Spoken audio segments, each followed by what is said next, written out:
दिनै आंनि न'आव आङो बे प्रेसमेटखौ लेंदों बा लेंनो गोनां जादों आंहा जिहेतुके बिटिसिनि दानि इएम राकेश ब्रह्म बिथाङा दाखालि आंनि सायाव जा नंथारै असत्य आंखौ अपमान होनो थाखाय जे बांसावदों बिथाङा आंखौ बुंदों बले आं मोनसे समाव हिन्जावनि दावराव दावसियाव सेन्देलनि माहाला गानहोजादों दा बे बिराद मिथ्या खोथा अयनाय बाथ्राथार बियो बेहा जेबो भित्ति गैया आरो बिथाङा आंखौ बुंबोदों जे आंनो जौ फाग्ला जौ लोंनानै लामायाव गोलैनानै थायो बिराद मिथ्या खोथा बियो 7 बोसोर 7 बार जोनोम लाबाबो बेखौ प्रुफ खालामना होनो हाया हिन्जावनि दावरावनिबो बियो 7 बार जोनोम लाबाबो बियो होनो हाया आरो बिथाङा बुंबावदों जे आं होनो आंनि सासे स्टाफखौ सोरखौबा जिनाहारि खालामनाय बेफोरबो गासिबो बेनि आंखौ अपमान होनो नागिरनायनि थाखाय बानायनानै साजायनानै बुंनाय बाथ्रासो बेवहाय जेबो सैथोथा एबा भित्ति गैया दिनै बिथांनि बे बुंनायनि सायावनो आङो माखासे खेंफोरथि एबा क्लेरिफिकेसन होनो दिनै सानदों आरो बे हिसाबै आं रायजो राजाखौ खावलायगोन नोंथांमोनहा जेब्लाबो सैथोखौ जुक्तिखौ बिसार खालामनानै निश्चय नायगोन आरो गनायथावबा गनायगोन गनायथावाबा हयथ' गनायनाय नङा थांनाय 18 आगस्तआव आङो बिथां प्रमद बर'खौ बिटिसिनि आन्डाराव 2003 नि बिटिसि जे एकर्ड जादों बेनि 6 सिड्युलनि गासिबो प्रभिजनफोरखौ लाबोनानै खामानि मावफैनो हायाब्ला एपइन्टमेन्ट होनाय स्किम सेलेक्शन होनाय ग्रेन्ट होनाय बेफोर खामानिखौ मावफुंनो हायाब्ला 31 डिसेम्बरनि गेजेराव नोंथाङा रिजिगनेसन होनांगौ मानोना नोंथाङा जेबो खामानि गैया बे आं डिमान्ड होदोंमोन बे डिमान्ड होनायनि फिननायखौ दिनैसिमबो प्रमद बर' बिथां एबा इउपिपिएल नि रावबो दैदेनगिरिया दिनै जुक्ति होनानै मोजाङै रिप्लाइ होआखै नाथाय बिथांनि जानानै माखासे बेलबुं मानसिफोरा बा राकेश ब्रह्मआ होदों उदालगुरि डिस्ट्रिक्ट इउपिपिएल नि आफादगिरि बिथां रबीन्द्र बसुमतारिया जा माने खेंफोरथि होदों बेयो मोनसेबो जुक्ति गैया आं बुंनाय आं सोंनाय बाथ्रानि जुक्तिजों लोब्बा थानाय मोनसेबो फिननाय बिथांमोनहा होनो हायाखै रबीन्द्रनाथ बिथाङा आंखौ बुंदों नेहात लावखारनि समान नंगौ बिथाङा आंखौ लावखार बुंनो हागौ भगवान श्री कृष्णआबो मोनसे समाव लावखारमोन बे लावखार अबस्थायाव भगवान श्री कृष्णआ बेसेबां असुर दानबखौ बुथारामोन बिथाङा मिथिगौ खागासुर बकासुर कालिय जिबौ आरो गोबां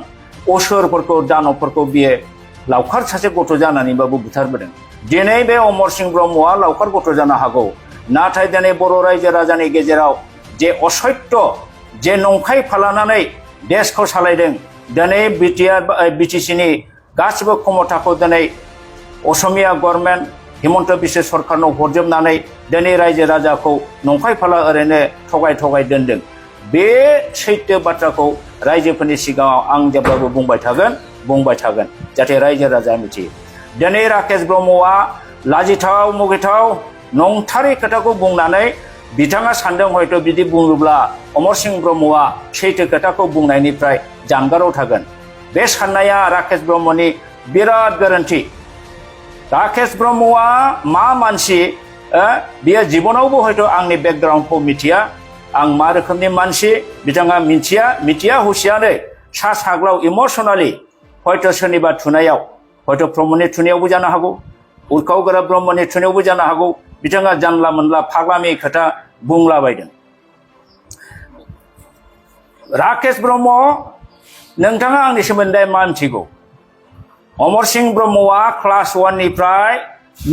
सासे मेधाबि स्टुडेन्ट दतमा हायर सेकेन्डारिनि बै समाव हाई स्कुलमोन बेनि सासे मेधाबि ब्रिलियन्ट स्टुडेन्ट मेरिटरियास गथ' 1978 आव बे अमर सिंह ब्रह्मआ मोननै लेटार लानानै 71% लानानै कटन कलेजाव फरायहैयो बिथाङा उनावहाय 86 आव बिएससि पास जायो आंनि गासिबो माने कलेज लाइफआ कटन कलेजाव नोंसिनि मसलपुरनि जितेन तालुकदार बै समाव थैलांबाय बिथाङा महम्मद बर'मोननावसों हरिहर बसुमतारी मोननावसों दीपक बसुमतारी आदानावसों अमर सिंह ब्रह्मआ माबायदि मानसि आंनि बेकग्राउन्डखौ बिसोरबो बुंगोन दिनै सोङोब्ला दा नोंथां 10 तालुकदार बै समाव थैलांबाय बिथाङा महम्मद बर'मोननावसों हरिहर बसुमतारी मोननावसों दीपक बसुमतारी आदानावसों अमर सिंह ब्रह्मआ माबायदि मानसि आंनि बेकग्राउन्डखौ बिसोरबो बुंगोन दिनै सोङोब्ला दा नोंथाङा जेबो मिथियालासेनो एकदम माने लेखा रोंथारैनि परिचयखौ बोरै होखो नंथारै मिसा खोथाजों बोरै आंखौ दाथुमनानै नोंथाङा दोननो नाजादों खबरदार नों बिदिखौ दासान दिनै नों आंखौ जे मिसा मुगैजाथाव लाजिथाव पइन्टआव जेरै आंखौ चार्ज खालामनानै अपमान खालामदों प्रेस मिडियानि दारै ससियेल मिडियायाव बे नंखाय बाथ्रा बुंनायनि थाखाय आंखौ मानहानि नोङो आंनि जुक्तिखौ जुक्तिजों दानालासिनो माबोरै व्यक्ति चरित्रआव नों आक्रमण खालामखो मानो आंनि पार्सनेल केरेक्टारखौ नोङो एसेसिनेसन मानो खालामखो नाथ' बे मोन्थाय गैया आंनि पार्सनेल केरेक्टार बेबो सैथोखौ बुंब्ला मोनसे गनायथावमोन नोंनि खोथायाथ' मोनसेबो सैथो गैया राकेश ब्रह्म नों निजेखौनो साननानै नायसाय दिनै बुंनो गोसो गैयामोन आङो नोंनि खोथाखौ अब्लाबो रायजोनि मिथिसारनायनि थाखाय नोंनि सभाखौबो आङो मोननैसोखौ दिनै बुंगोन रायजोफोरनि सिगाङाव जाहाथे रायजोफ्रा मिथियो जे राकेश ब्रह्मआ मा प्रकृतिनि मा आखलनि मानसि बियो स्कुलिया हाई स्कुलाव फरायनाय समनिफ्रायनो मा आखलनि मानसिमोन नोंलाय आंथ' मिथिनो मोनदों नोङो सानसे समाव क्लास 9 आव फरायबा मानसिफोरनि बोरमाखौ खावनानै जानानै बुजानानै नोङो खारनानै गुवाहाटीयाव थाहैदों गुवाहाटीयाव बाथौफुरियाव थाहैनानै नों बाथौफुरि हाई स्कुलनिफ्राय 3rd डिभिजनाव नों मेट्रिक पास जादों बिनि उनाव नों पान्डु कलेजाव हायार सेकेन्डारियाव एडमिसन लादों बाहायबो नोङो जावले जावले फेल जादों उनावहाय नों न'आव फैदों न'आव फैनानै नोङो 2 नाम्बार दंफां बेफारि मावदों खमला फायखारि जादों मालाबा मालाबा पुलिसजों हमजादों बुजादों उनावहाय नोङो सानसेखालि शिवरात्रि दिनाव गुथा आरो गान्जा सोबनानै 6 मास नों फाग्ला जादोंना जायाखै राकेश ब्रह्म लाजिया नोंनि गेसाव गोफोनखौ बुंनो होदोंना राकेश ब्रह्म नोङो 6 मास फाग्ला जादोंना जायाखै ना दिनैबो बे फाग्लायानो खाराखै नोंलाय राकेश नोङो उनावहाय नोंनि बिब'आ दिसपुर कलेजाव लांनानै एडमिसन हैदों बाहायबो नोङो हायार सेकेन्डारि क्लासखौ उथ्रिनो हायाखै बिनि उनाव नों दिसपुराव लास्ट गेटआव रुटि दखान बानायदों बे समाव जोंनि बिपिएफनि बिएलटिनि सेंग्राफ्रा कन्ट्राक्ट खामानियाव थांनायाव नोंनाव दखानाव रुटि जायै जायै उनावहाय नोंजों परिस्थ जानानै उनावहाय नोङो बेसोरजों कन्ट्राक्टर लासै लासै लाइनाव फैयो आरो हाग्रामा महिलारिनि आन्दाराव कन्ट्राक्ट मावनानैसो नोङो धनी जादों आरो बिनिफ्रायसो नोङो दिनैसिम बे पर्यायाव फैनो हादों राकेश ब्रह्म सैथोजों सोलियाबा नोंनि दानि बे इएम नों जे राजनितिखौ दफायनानै बिखा फोरदाननानै बुंदों सैथो गैयाबा सैथोनि सायाव नों जुदि सोनाराबा गाबोननो नोङो जस्लोगोन दाबो जों मिथिगौ नोंनि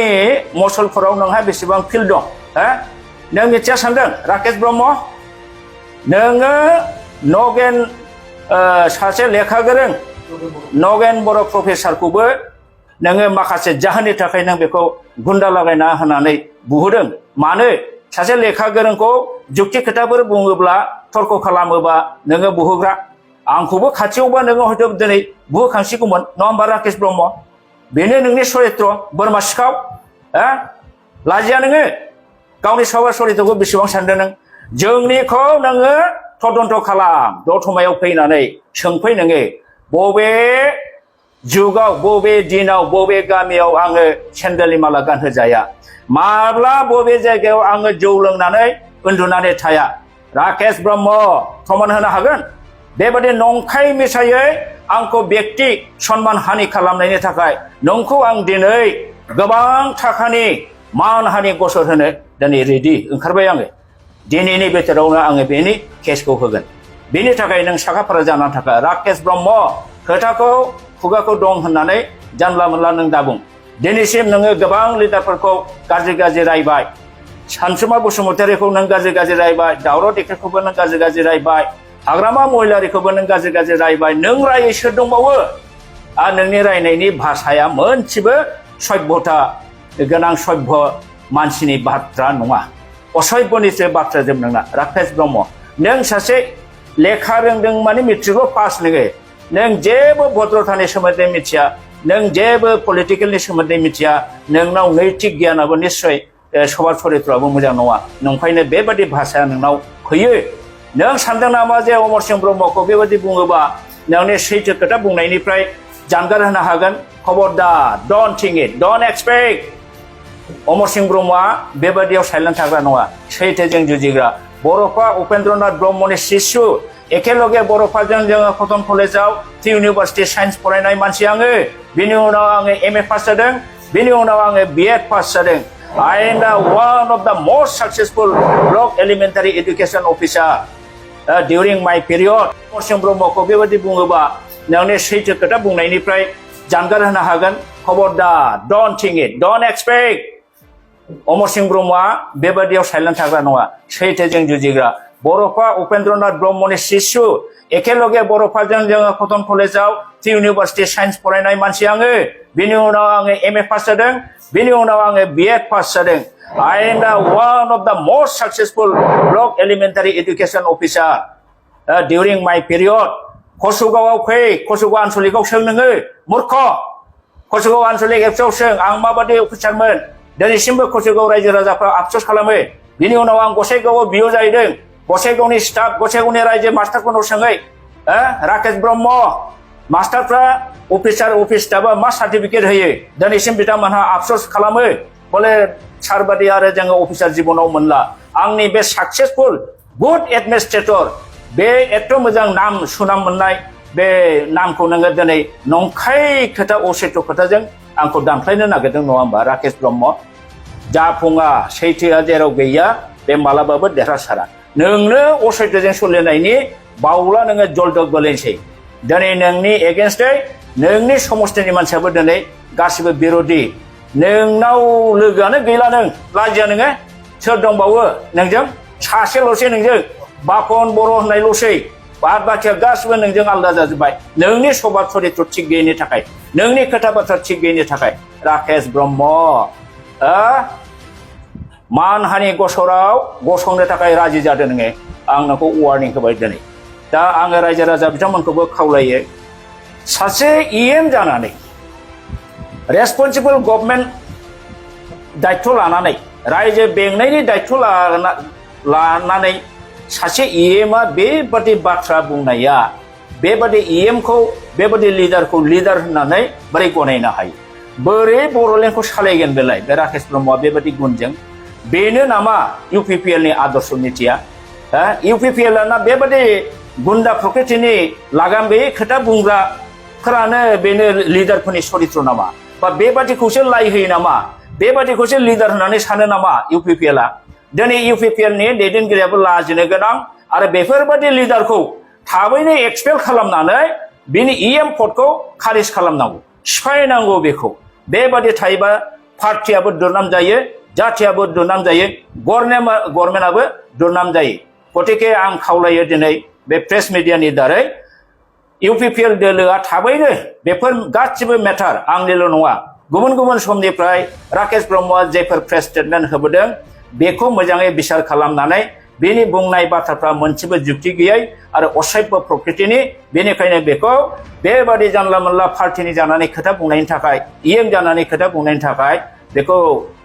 दिनै एक्सपेल खालामनानै बेनि इएम पदखौ थाबैनो बेखौ माबानांगौ खारिज खालामनांगौ खतन खालामनांगौ बिपिएफ दोलोखौ मानसि बुथारग्रा पार्टि होनबावदों बिनि सायाव एसे बुंगोन नामा बेथ' खर' गाज्रि फाग्लानिनो बाथ्रा राकेश ब्रह्मआ बै समाव जे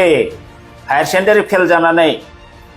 गुथा गान्जा सोबनानै जे खर' गाज्रि जादों बे खर' गाज्रिया दासिमबो हयथ' मोजाङै खाराखै नंखायनो बेबादि बुंनो हागौ दिनै बिपिएफआ बुथारग्रा मानसि बुथारग्रा हानजा बा पार्टि बोरै बुंनो हागौ मा प्रमान दं बेहालाय नोङो प्रमान होनो हागोन राकेश ब्रह्म सोरखौ बिपिएफआ माला बुथारामोन बिसोरथ' नागारनाय नङा दिनै बिपिएफआ निश्चय बिथांमोनहा अलरेडि गोबां थानायाव केस होबाय आं खोनादों बे केसफोरखौ जुजिनो बे साखाफारा जागाथों बेबादि दिनै एसे पावाराव मोनदों होननानै जानला मोनला गुबुन पार्टिखौबो बखिलाबायनाय बे बिराद मुगैजाथाव हाबा आरो सासे इएम जानानै बेबादि जानला मोनला अगणतान्त्रिक खोथा आनपार्लामेन्टारियान वार्डफोर बाहायनाय बे जोबोद मुगैथाव आरो लाजिथाव आरो बेफोरबादि मानसिखौ इएमआव दोननायनिखौनो जुक्ति गैया इउपिपिएलआ जुदि इउपिपिएलआ मोनसे मोजां राजनिति हान्जाबा राकेश ब्रह्म बादिखौ थाबैनो एक्सपेल खालामनांगौ आरो नङाबा इउपिपिएलनि अबस्थायाबो खिन्थु गाज्रि जागोन